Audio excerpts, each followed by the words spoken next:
Hello and welcome to our second day of the Triathlon Nutrition Academy launch week. And today we're going to talk all about the key ingredients that you need to be a successful supercharged triathlete. So welcome. I'm really excited to go through one of the frameworks that I've been working on building over the last sort of 13 or so years, working with triathletes in private practice and also getting the honour of working with our Australian elite triathlon team. I was lucky enough to be contracted to Triathlon Australia, and I looked after the guys that went to the Olympics and also our para-triathlon team. So hello to everyone that's joining on Insta. How are you going? And Facebook, there's a couple of people watching, but, please send me a comment if you're here. I can't actually see if you're watching on Facebook. It just tells me that there's some people sort of lurking in the background that are there, but don't know who you are. All right, let's get straight into it. I hope you've brought some lunch so that you're not going starving through this session here and you can hear me okay. Please let me know if you can't. But today I'm going to go through a formula that I sort of developed called the Supercharged Triathlete formula. And I think that there are 8 key elements to your nutrition that you need to get right if you want to have success in the sport. Hamo is here on Facebook. Hey, Hamo. Now, it's something that I've been working on for, 13 or more years, because what I see commonly with people in private practice and even our elite athletes is that they make the same mistakes with their nutrition. And so I've put together 8 key elements that I think you need to start nailing first, which is what we're going to go through in the Triathlon Nutrition Academy program first in phase 1 when we do our fundamentals. Because when I talk about nutrition, it really needs to be a pyramid approach where we're building a solid base down the bottom with our day-to-day nutrition and then building that into the top-tiered sort of and more advanced sports nutrition principles before we do the very tiny bit at the top, which is the sprinkles on the icing of our cake. So they are like the secret sauce type things that we'll go through as part of the program. But we need to spend some time building a solid foundational base first because people don't do this. Most athletes do the tip up approach where they start like blowing money on supplements and taking all these pills and potions that they have no idea if they work or they're effective. And wasting their money on that sort of thing, investing in a bike that costs a lot of money and fast wheels and carbon soled shoes and all that sort of stuff and, really expensive glasses because, they look the part. But people don't actually invest in getting their nutrition right. And I like to think of nutrition as a performance enhancer that is probably going to make you faster by anywhere from like 10 to 40% for some people.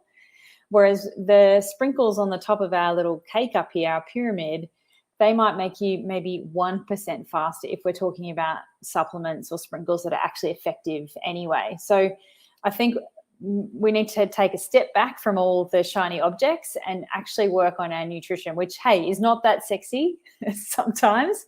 And it's not passive as well, I think, is the other thing. You can just take a pill or a potion and, you don't have to do anything. You just buy it, you spend money on it, and then you take it and hope for the best. Whereas nutrition, you have to actually put in some work, right? You have to maybe get organized with what you're going to eat for the week. You have to actually plan what your recovery meals are, et cetera, et cetera. So it is a bit of work. It's not just like turning up to a massage and, them fixing you. It's more like you going to the gym and doing stretching and doing your strength-based exercises to build your glute stability and stuff like that. Nutrition's like that as well. G'day, Bunya and Jack and Mrs. Mullis and your cycling dietitian. What are you doing on my Insta Live? And hey, Alex, haven't seen you for a while. How are you going? Alrighty, so let's get into it. Let's get into the first one. So we're going to kind of go clockwise. And the first 2 things at the very top here that you need to sort out with your nutrition are recovery nutrition and your pre-training nutrition. Okay, they're the first 2 things that we do as part of the program. Alex said, hey, doing fantastic. Hey, Janine Cardell. And there's something I go through first with a client in private practice as well. So I spoke to a lady today earlier for the first time, and what we're doing first is her recovery nutrition because it is crap. And I'm not going to mention any names, and I hope she doesn't mind me saying that, but it is non-existent. And so if you want to, train the house down and smash yourself in sessions, then why are you not linking that with the right recovery building blocks after training, because most people suck with their recovery nutrition. And we're going to talk about that one day this week. Actually, we're going to do that on the 28th of Jan, which is Friday at lunchtime. Why your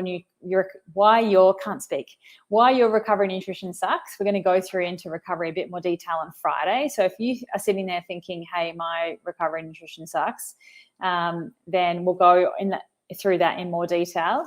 But one of the things that people really suck with recovery is that it's really late. It's delayed. It doesn't happen when it should happen. And, you just maybe don't know that until you've been told what it's meant to be. And it also doesn't have the right components as well. So as part of the Triathlon Nutrition Academy, I'm actually going to teach you how to tick the right boxes for your recovery for you, because it's very individual. What you have might be totally different to what I need to have for my recovery nutrition. So we just want to make sure that we're doing a good job here, because we only adapt or get sort of fitter and faster from the training sessions that we recover from. And nutrition is a big piece of that puzzle, but we also need to do recovery in terms of sleep. That's our ultimate form of recovery. But you need to make sure that you're doing a good job of your recovery nutrition all the time, particularly if you're new to the sport, because there's times where you might want to be really aggressive with your recovery. And that would be, if you're new to the sport, you're growing, there's a whole range of other places where you definitely want to be aggressive. And then there's also potentially times where it doesn't matter, but you need to understand when to be aggressive, when it doesn't matter if you're aggressive or not, and that if you're doing your recovery nutrition right, you are making sure you tick the right boxes for you, because a lot of people don't do a good job here and they under recover.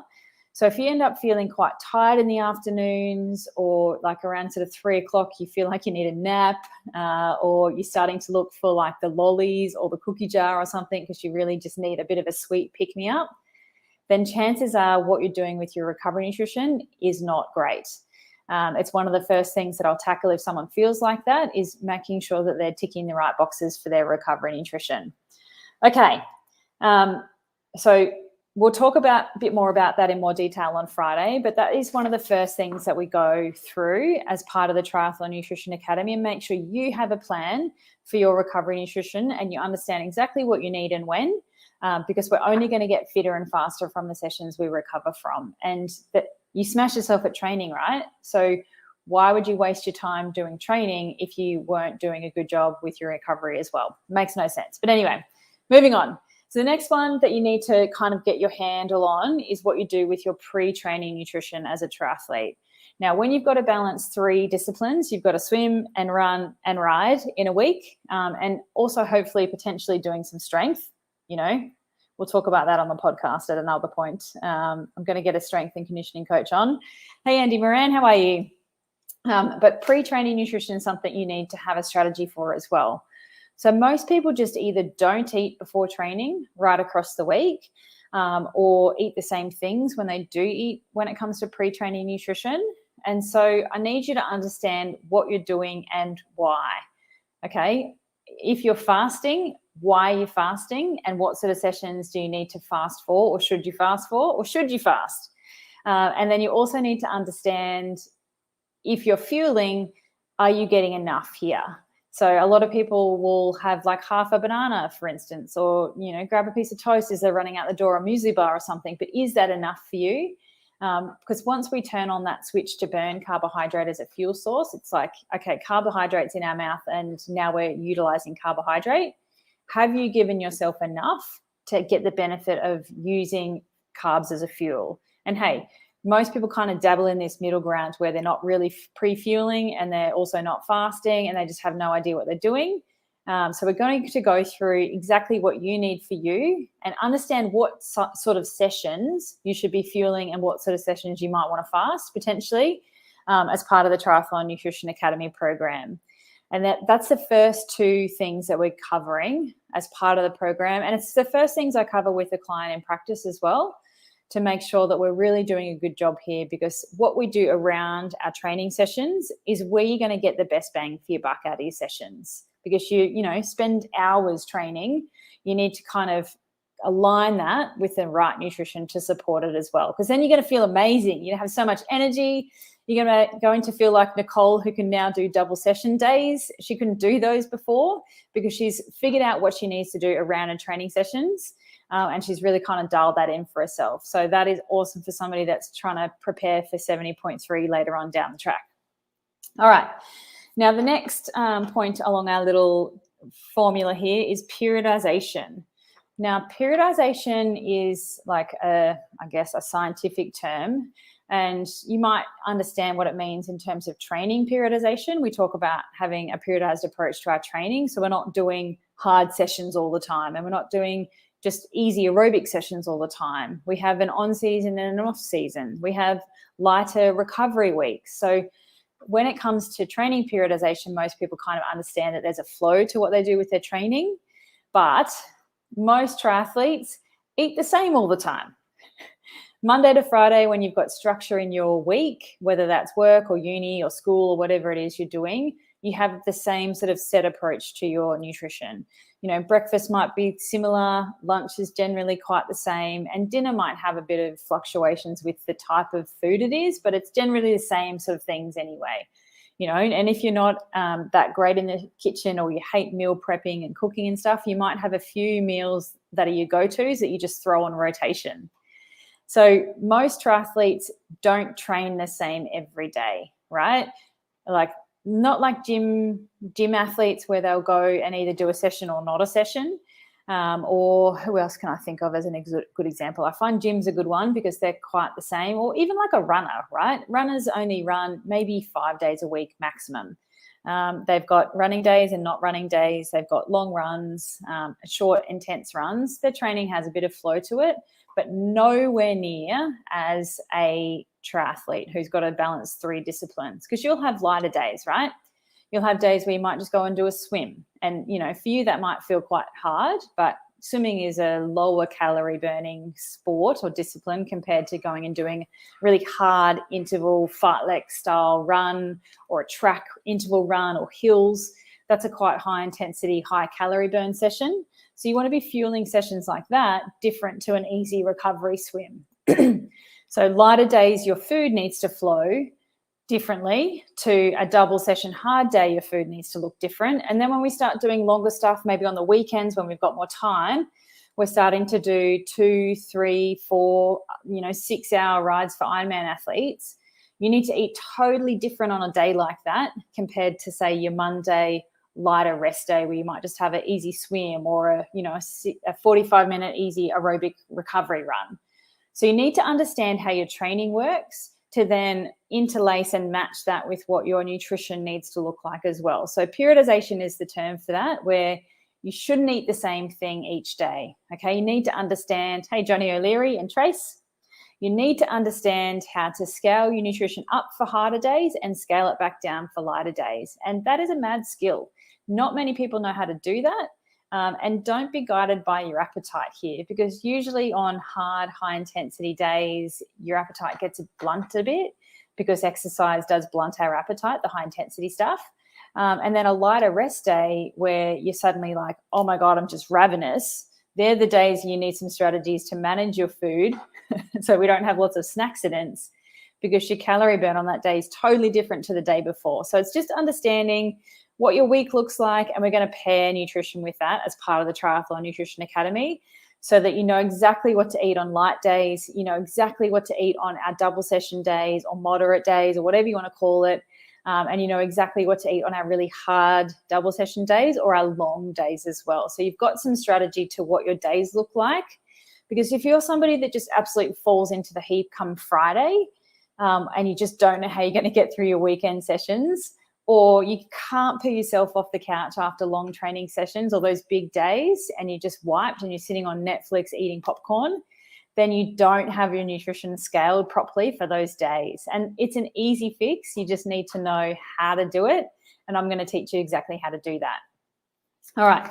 The next couple of components that you need to understand if you're a triathlete is how to fuel riding and how to fuel running.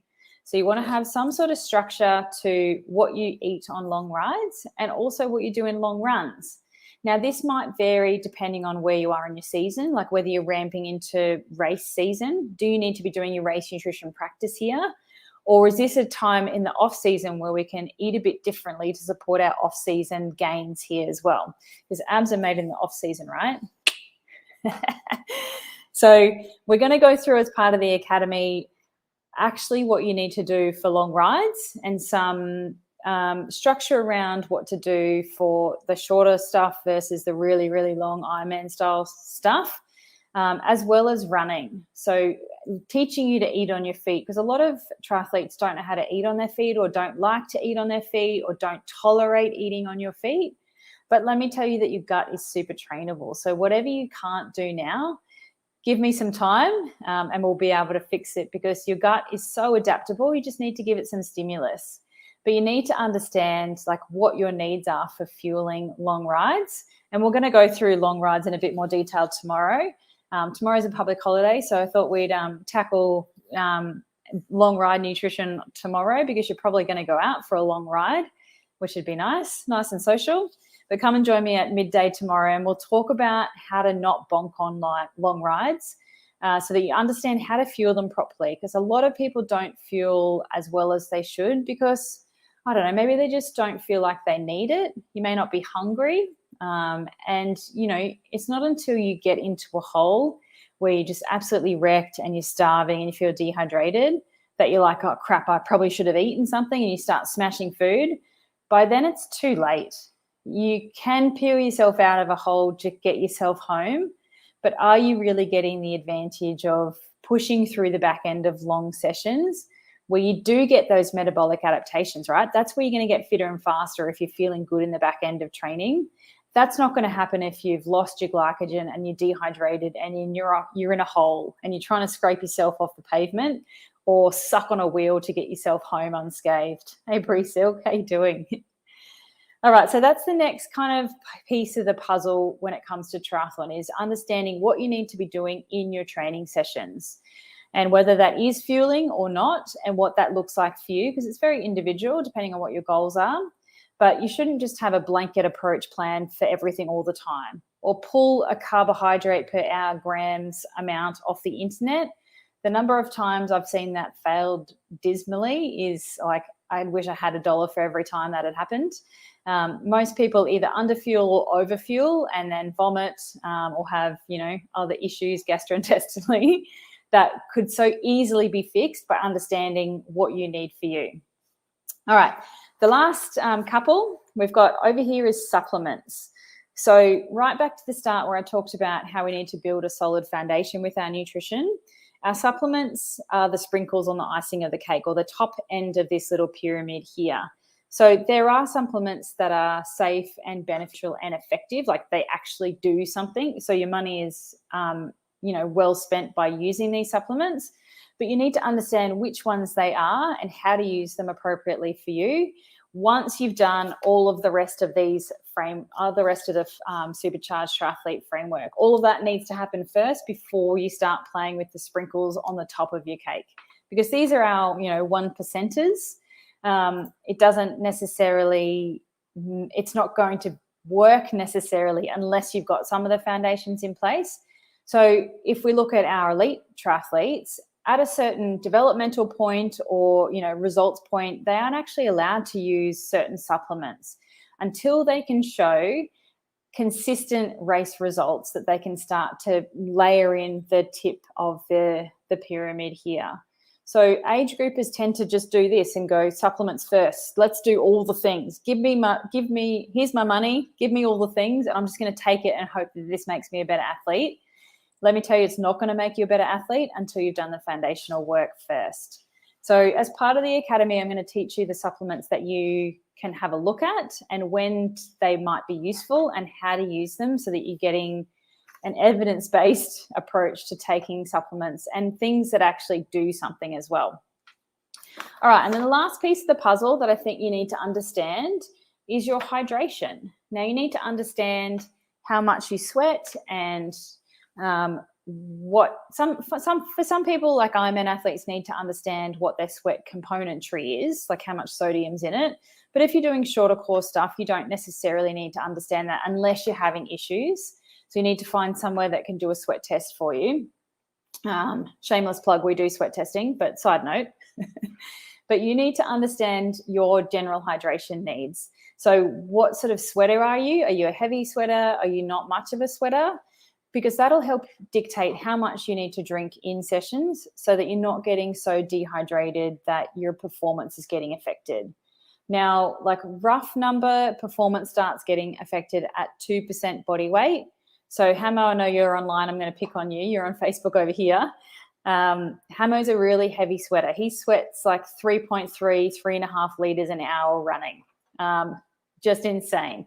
And you can see at the end of a running session, his whole shirt is wet and dripping, and he looks like sunken and dehydrated, and he honestly looks like you've just tipped a bucket of hot water over him. So because he sweats so high, he needs to understand how much to drink during sessions to keep up with his hydration status, so he's not getting so dehydrated to the point where his performance is being affected negatively. And also then if he sweat that much in a session, how much does he need to then drink to rehydrate that effectively so he can train again that afternoon or train again the next day and not feel absolutely wiped? So as part of the Triathlon Nutrition Academy, I'm going to give you a performer to go and actually do your own hydration testing yourself. And then we're going to talk through the results and make sure you understand what's going on and come up with some numbers for you for running and for riding so that you have a bit of a plan for your drinking during sessions and rehydration after, as well as some day-to-day hydration as well. Because a lot of people start to blame nutrition for feeling yuck, but often it's dehydration that's the problem here. And I've got quite a few clients at the moment who did sweat testing with me at the end of last year, who are working really hard at the moment to drink more during training because it was kind of the missing link in their puzzle to performance. They had their fueling right, but their hydration was so far off that it was just making things not work very well. So as part of the academy, you're going to understand exactly what you need to drink for you so that you can stay on top of your hydration and not get so far in the red that your performance is getting affected by that. So that is the 8 key elements to my Supercharged Triathlete formula. I will post this image up again later, but I'm sure you might have seen it if you've been following me for a while. But when it comes to triathlon nutrition, these are the 8 key things that you need to be doing to have success in the sport long term. Now, if you're sitting there thinking, I've got, some of those are good and others are just absolutely dismal, then I pick one thing off that list to try and start working on straight away. Don't try and do all the things at once. Just pick one thing and really try and understand what you need to be doing for you, and then practice and tweak and get that right, and then move on to the next one.